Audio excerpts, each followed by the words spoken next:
Halo, bertemu lagi dengan saya Fitri Einurrohma dari program studi Agribisnis Universitas Trunojoyo Madura NIM 137 dalam mata kuliah MKB 2. Oke, jadi di sini saya akan menjawab beberapa pertanyaan dari dosen saya. Oke. Yang pertama yaitu pengertian dari analisis konjoin. Jadi, analisis konjoin adalah sebuah teknik analisis yang dapat digunakan untuk menentukan tingkat kepentingan relatif berdasarkan persepsi pelanggan yang dibawa oleh suatu produk tertentu dan nilai kegunaan yang muncul dari atribut-atribut produk terkait. Yang kedua yaitu analisis jalur. Analisis jalur adalah suatu teknik pengembangan dari regresi linier ganda. Teknik ini digunakan untuk menguji besarnya sumbangan atau kontribusi yang ditunjukkan oleh koefisien jalur pada setiap diagram jalur yang dihubungkan dengan kausal antara variabel X1, X2, dan X3 terhadap Y serta dampaknya terhadap Z. Yang ketiga yaitu analisis time series. Analisis time series adalah suatu model kuantitatif untuk menentukan pola data masa lalu yang telah dikumpulkan secara teratur. Analisis time series merupakan salah satu metode peramalan yang menjelaskan bahwa deretan observasi pada suatu variabel dipandang sebagai realisasi dari variabel random berdistribusi bersama. Kemudian tujuan. Yang pertama yaitu tujuan analisis konjoin. Jadi tujuan analisis konjoin yang pertama yaitu untuk menentukan kepentingan relatif dari atribut di dalam penilaian oleh pelanggan. Yang kedua, mengestimasi pangsar merek berbeda dalam tingkat level atribut. Yang ketiga, menentukan level merek yang paling disenangi. Fitur dalam merek dapat dibuat bervariasi. Dinyatakan dalam level atribut dan utilities yang bersangkutan. Yang keempat, membuat segmen pasar berdasarkan pada kemiripan preferensi untuk level atribut. Dan yang terakhir, menunjukkan sejauh mana kesediaan individu melakukan pertukaran antara atribut suatu produk pelayanan sehingga berguna untuk memutuskan cara optimal dan memberikan cara pelayanan dengan keterbatasan sumber daya.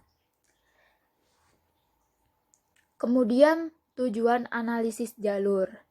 Tujuan analisis jalur yaitu yang pertama untuk melihat hubungan antar variabel dengan didasarkan pada model a priori. Yang kedua, untuk menerangkan mengapa variabel-variabel berkorelasi dengan menggunakan suatu model secara berurutan dan secara temporer. Yang ketiga, menggambarkan dan menguji suatu model matematis dengan menggunakan persamaan yang mendasarinya. Yang keempat, untuk mengidentifikasi jalur penyebab suatu variabel tertentu terhadap variabel lain yang dipengaruhinya. Yang kelima, yaitu untuk menghitung besarnya pengaruh satu variabel independen exogenous atau lebih terhadap variabel dependen endogenous lainnya. Dan yang terakhir, tujuan analisis time series. Tujuannya yaitu untuk menjelaskan mekanisme tertentu. Yang kedua, untuk meramalkan suatu nilai di masa depan. Dan yang terakhir, untuk mengoptimalkan sistem kendal. Kemudian variabel dan data. Yang pertama yaitu analisis konjoin. Nah, variabel yang digunakan dalam analisis konjoin yaitu Yang pertama ada variabel independen. Jadi variabel independen atau variabel bebas atau juga variabel eksogen yaitu variabel yang sering disebut sebagai variabel stimulus, prediktor, antecedent. Dalam variabel ini merupakan variabel yang mempengaruhi atau yang menjadi sebab perubahan atau timbulnya variabel terikat. Yang kedua yaitu variabel dependen atau variabel terikat, yaitu merupakan variabel yang dipengaruhi atau yang menjadi akibat karena adanya variabel bebas. Kemudian data. Nah, data yang diperlukan dalam analisis conjoin ini dapat berupa data non-matrix, yaitu data yang berskala nominal atau ordinal atau kategorial, dan data metrik atau data berskala interval atau rasio. Jadi data non-metrik itu untuk memperoleh data dalam bentuk non-metrik. Responden diminta untuk membuat ranking atau mengurutkan stimuli pada tahap yang setelah dibuat sebelumnya. Jadi seperti kayak perankingan yang dimulai dari 1 dan seterusnya hingga ranking terakhir bagi stimuli yang paling tidak disukai di Universitas Sumatera. Kemudian data matrix. Data matrix ini untuk memperoleh dalam bentuk metrik, responden diminta untuk memberikan nilai atau rating terhadap masing-masing stimuli. Dengan cara ini, responden akan dapat memberikan penilaian terhadap masing-masing stimuli secara terpisah. Pemberian nilai atau rating itu dapat dilakukan melalui beberapa cara, yaitu 1. Menggunakan skala Likert mulai dari 1 sampai 5. Yang kedua yaitu menggunakan nilai ranking, artinya untuk stimuli yang paling tidak disukai diberi nilai tertinggi secara dengan jumlah stimulinya. Sedangkan stimuli yang paling disukai diberi nilai 1.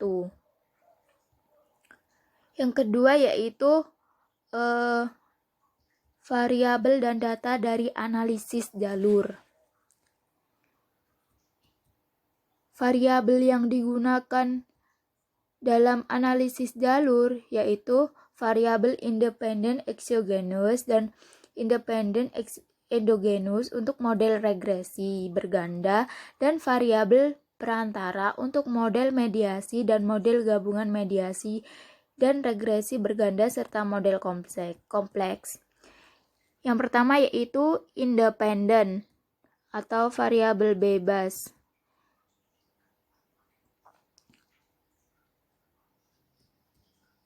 Yang variabel independen ini sama yang kayak seperti yang di atas tadi ya. Variabel ini sering disebut dengan variabel stimulus, prediktor, dan antecedent. Nah, variabel ini merupakan variabel yang mempengaruhi atau yang menjadi sebab perubahan dan timbulnya variabel terikat.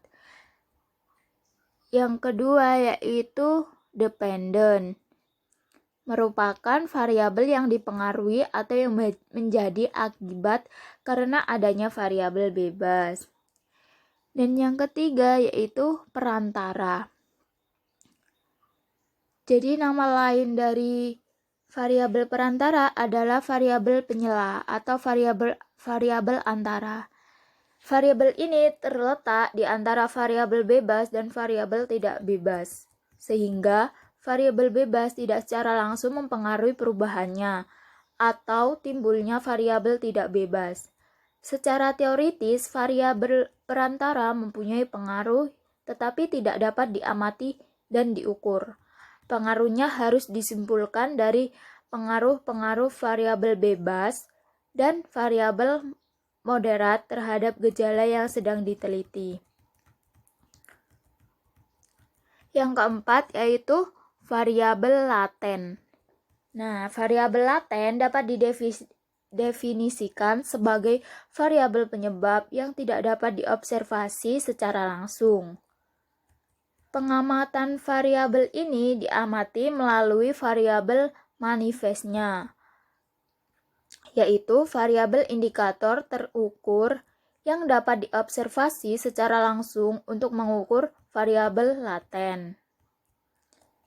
Seperti variabel laten motivasi tidak bisa diobservasi secara langsung, namun melalui variabel manifestnya seperti kerja keras, pantang menyerah, tekun, teliti, dan lain-lain.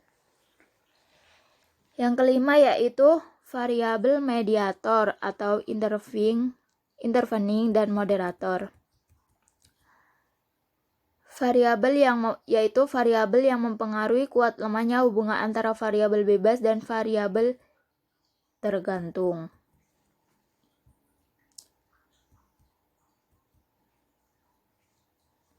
Untuk data yang digunakan dalam analisis jalur itu ada dua, yaitu yang pertama data berskala interval. Jadi, data berskala interval adalah skala yang memenuhi skala nominal dan skala ordinal dan memiliki interval tertentu. Yang kedua, data berdistribusi normal adalah distribusi probabilitas yang paling banyak digunakan dalam berbagai analisis statistika.